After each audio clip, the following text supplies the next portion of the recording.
G'day, Finroo here, how you doing? Welcome along to Home with Brew Wednesday number 24. I've just kegged, I hope you're all doing well. I've just kegged the Captain Smooth, the brown ale that Captain Bailey's Adventures loves to brew. The brew went really well, and so I'm gonna grab a glass, and I've only just kegged it, but I gave it some forced carbonation by shaking the keg backwards and forward, and it's not going to be fully carved or anything, but it'll give us a bit of a go. So let's have a look, see what we've got. Hot here today. Go for the big pour.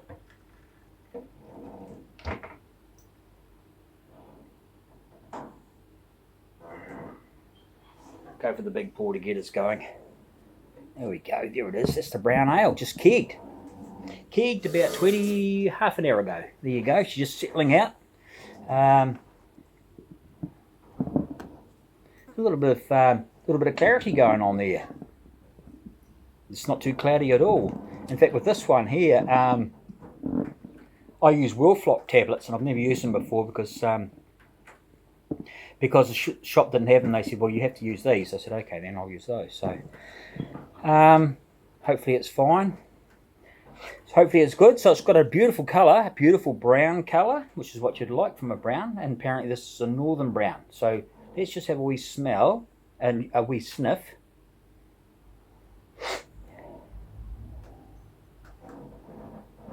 Oh, it smells great. Very faint malt. Can't detect any hops. So what we're doing here, what we've got with this northern brown ale is the IBUs were only around 25, I think, if I can remember. I mean, my notes are an absolute shambles. Yeah, I don't know what. I think it was about 25. I have to have a look and get back to you on that. 5% ABV. Okay. Don't know. Sorry, but it's a nice brown colour, and it's quite clear. It's getting quite clear. I had a bit of trouble with the red clearing that up, but it did clear in the end. So cheers. Let's go for a wee bit of a sip on this 33-degree Canterbury day.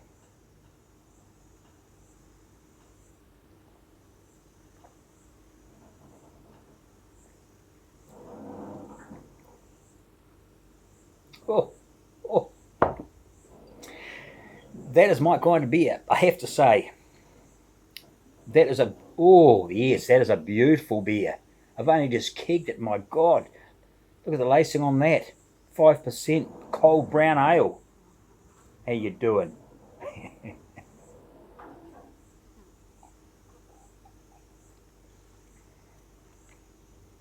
Oh, Captain, that's a great recipe. That is a wonderful recipe. Just quickly through it. I think I told you the other day, but just quickly go through it. And this is worth putting actually in the comments underneath. I'll put the recipe in this either today or tomorrow. So this is really nice.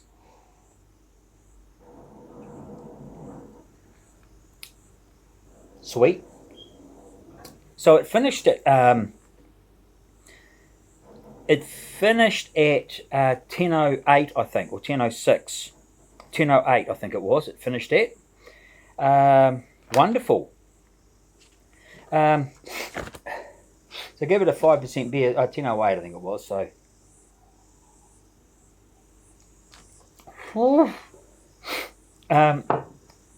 So what we've got for the Captain. So he got this from the. And good on him for brewing it and making it accessible for someone like me, because I don't have the Brew Bible, so he's been sharing this recipe around. 4.4 kg of pale malt, English pale malt, so 255 grams of Crystal 40, 115 grams of light chocolate, and 200 grams of wheat, which wasn't in the recipe, but I threw it in there. Hence you probably see it's got some beautiful lacing in there, probably from that. We've got, what else did we put? We put Willamette,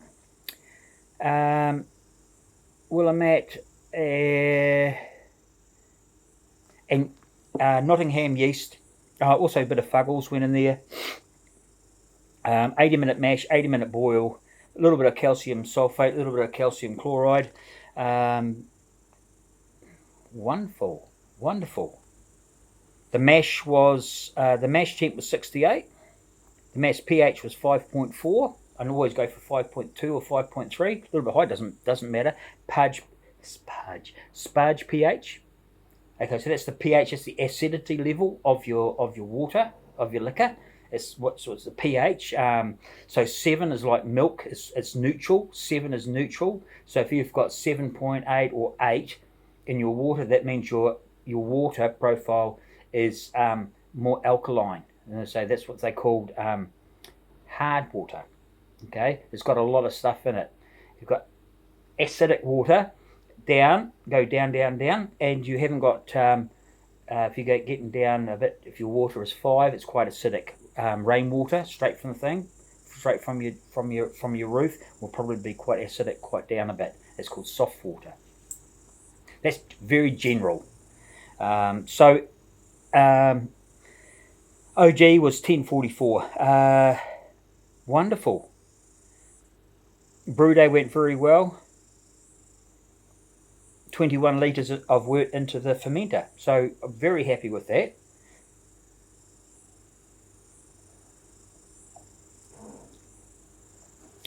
With all the malts on that, it's just wonderful. And I'll tell you what,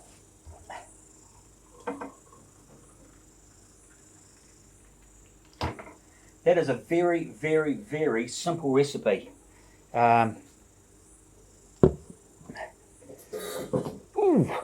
Very simple recipe, and I'm really enjoying it. I'm going to enjoy this. So that's wonderful, wonderful beer.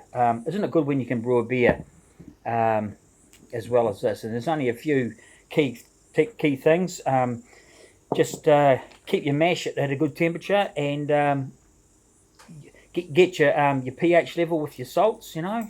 And I might actually do another video about that later on down the track for you newbies. Don't forget to like and subscribe and come along, because I'll do a few sort of maybe some more tutorial videos coming up. I haven't done any for a while, but and that Nottingham yeast is quite nice.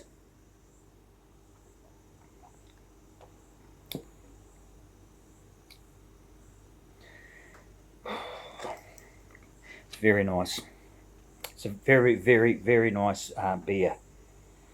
I'm just so if what I'll do is I'll do some just a few points, like getting your mash pH right. You know, adding a few salts that you need to add. That helps with your pH and helps with your flavour profile, the bitterness and the rounding of the malt flavour that comes out, and also trying to control your fermentation temperature. I've talked about this before, and I'll talk about it again until I go blue in the face, because no one seems to really take too much notice of that. And I'm watching other people's videos, and they're talking about all sorts of things, and trying out different yeast strains and what they like for the same brew, and basically starting it off at a certain temperature and then just let it free rise. And I can't see the point in that. I can't see how you can control what your yeast is doing by doing that. And then they're talking about, and this is not a criticism at all, this is just an observation, talking about things like diacetyl and the beer, how this yeast had diacetyl, more prone to diacetyl than this one, and this one didn't have any in it, and they just did it free rise and everything like that. Well, I'm not surprised that some of the yeast was struggling. Well, the yeast isn't struggling, the yeast is doing what it really likes to do, and the hotter it is, the more happy the yeast is, but it's making crappy beer, in my opinion. So, good mash temp, good salt addition. I'm talking about calcium chloride, calcium carbonate, calcium chloride, that sort of thing, whatever you need. I'm talking about a good rolling boil for over 60 minutes. And I don't care what everyone says about that. Oh, you don't need. Well, you know what? I'm going to do it. Carry on doing it. Call me old school, whatever you want to do it. But here's Baxter. But I tell you what, there's no problems with it. Every beer, bang on the button. Um, there's also as I just said before about your controlling your fermentation temperature, making sure that you are the boss of the yeast and you're trying to direct it and tell it what to do by temperature, and then cold crash it down for 3 or 4 days, and then keg it. And we're going to get the beers like this that are coming out 100% wonderful. You'll be, you won't have any problems, unless you're not doing your sanitation and everything, which is also very important. But anyway, cheers, and I hope you guys are brewing really well. I want to say a bit of a heads up to my mates in the North Island.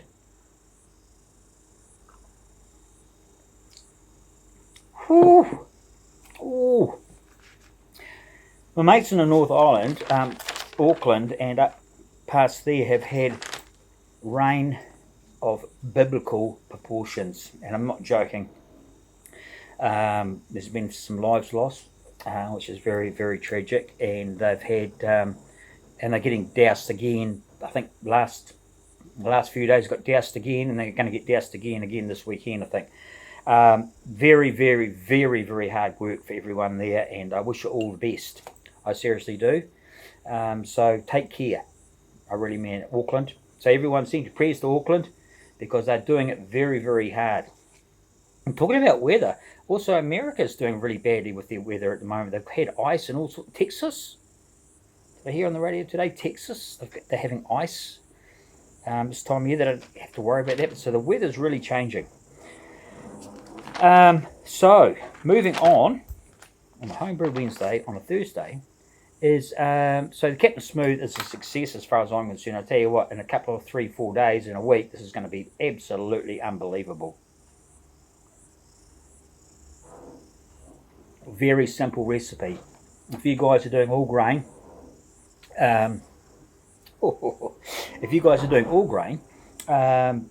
get onto this recipe. I will post it. It's very, very simple. It's only like, I've used 4 malts, but basically it's 3 malts. And I just pitched in the Nottingham yeast just dry. I would like to actually maybe do a starter or hydrate it, because I think it's recommended that you actually hydrate Nottingham yeast, but it's freaking fabulous. I am going to get back into doing a starters for beers. In fact, with the Poddington beer coming right up here, let's put that there so you can Google at it. Yesterday I went and bought 2 bottles of it's backwards. Timothy Taylor Bolt Maker Bold and Malty Yorkshire Bitter, ABV 4.2. Hey, yeah, cockers. This is what we want to. This is what I'm going for. This is the benchmark of the beer that I'm going. The Poddington beer, BEER, is in Poddington beer, and so that is going to be the benchmark for what I'm aiming for.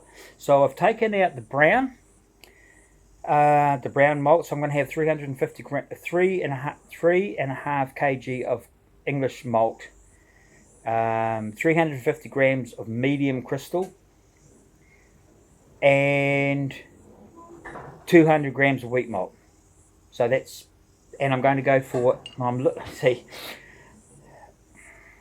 that is really good. That yeast is very, very nice.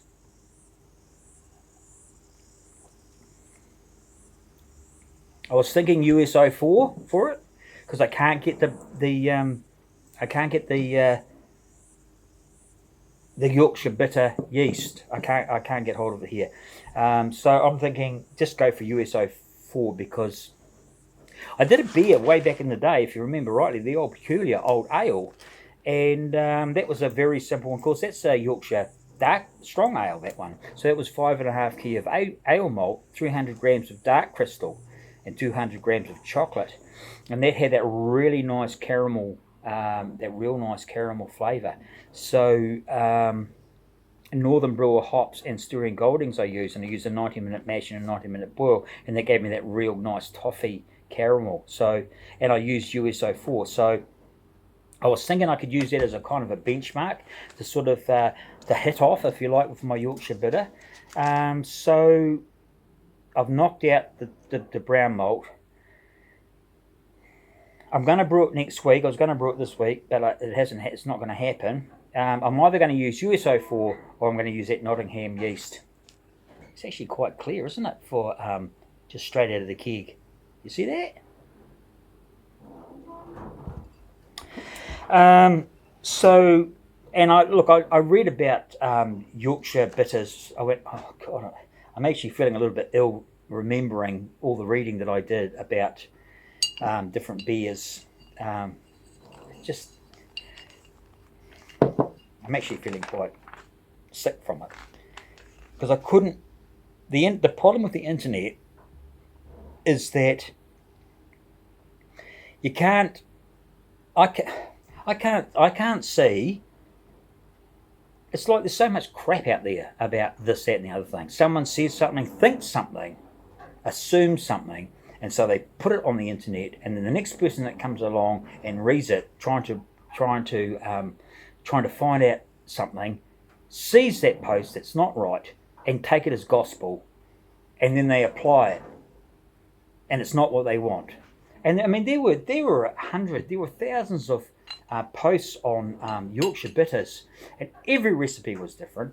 And even about people posting water profiles from from towns in Yorkshire about a certain beer, but they used well water, which is going to be totally different from the town water supply.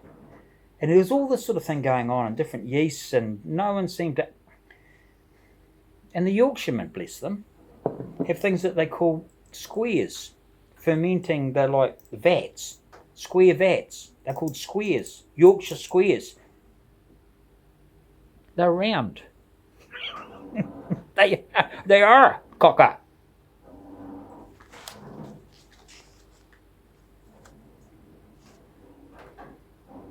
You get to the age that I'm at now, and you think, oh my God, what's going on? I'll keep brewing in the brew shed. The rest of the world can go crazy. So that's fine. So the Poddington beer, that's what I'm going to do. I had settled upon the USO4. Tasting this, I'm thinking that Nottingham yeast is good. However, well, technically Nottingham is down, but I mean, I actually don't know if it matters. I think what's going to matter is that I get a beer that's malty, and this one had a slight hop bitterness that was very slight and but quite lingering. A tad dry from the hops on the end. Had that nice, that golden syrup kind of flavour in there. So I'm going to do the 90-minute boil. And I'm going to give it my best shot. and I'm going to see what I come up with. So it's going to be slightly different to my Panic Attack, my pale, my bitter. It's going to be slightly different. So I'm just trying to see with what I've learnt how it's going to go. So that is it from me. Feck, it's hot in here. Just about finished my second freaking beer. I think that's pretty much it from me. I'm going to go and I've got everything cleaned up and ready to go. The boil pot's just about cleaned from a couple of weeks ago, which is really bad form for me, and I need to get that sorted out. Need to get my gear cleaned on brew day. Anyway, it doesn't matter. I hope you're all doing well, and I hope that you're brewing well. And let me know in the comments what you're brewing next, what you want to brew, what you're up to. I'm always very interested about what you're brewing, and if you're getting good results. And I think that's the main thing. As I've said before, brewing a beer that is... I spoke to someone the other day and they just said to me, I just have to find the right kit that I like. I just have to find the right kit that I like. Well, unfortunately for that fella, his brew process is not good, and I don't think he's ever going to get a beer that he likes from the kits until he changes his process. And he won't change his process. Although he's starting to come round to a few ideas that we've chatted about, but basically speaking, he thinks that it's the kit. And if you go from a kit to all grain, you think this is great. I'm going to do all grain now. It's going to be even better than the kit, because the kit was pretty much thinking. The kit was pretty much home brewish, and there's no reason that it should be at all. If you do it right. And then they go to all grain and they have the same issues because they still haven't controlled their fermentation temperature, looked after their yeast, and mashed it at the right temperature. There's only about 4 or 5 things that you have to take care of, but a lot of people don't seem to be interested in it. So anyway, I'll put it out there if anyone's interested, and if you're interested, give it a go, and I'm sure you have great results. All right, that's it from me. I'm going to have another one of these, or another couple. Captain Bailey, thanks for putting this beer out there. It's a wonderful drop, and it's funny how I've gravitated to a lot of the beers that I actually like, the styles. It's a wonderful recipe, Captain, and I hope that you are getting similar results. So it's just wonderful right through. Do you want a beer, son? Yeah, I'll have a beer. What do you want? It's brown? Yeah, I'll have a brown. No. Boom. Oh, wonderful. That's what you want with your beer. Okay. Please like and subscribe. Hang around. There's lots more to view. I've got a lot more beers to brew from other brewers. That's what I'm doing this year. But I will be brewing my own Panic Attack and my own Panic Attack and my own Tired Bastard. Those my pale, and so I might evolve those. And but I'm enjoying brewing other people's beers, what they like. So I'm getting a bit of an idea of what they're doing. So you guys, you take care. Cheers, and you be safe, everybody. Up north in Auckland, we have a bit of a rivalry, South Island and the North Island, but we really love you. So just take care and stay safe, and do what you've got to do. Cheers. Take care.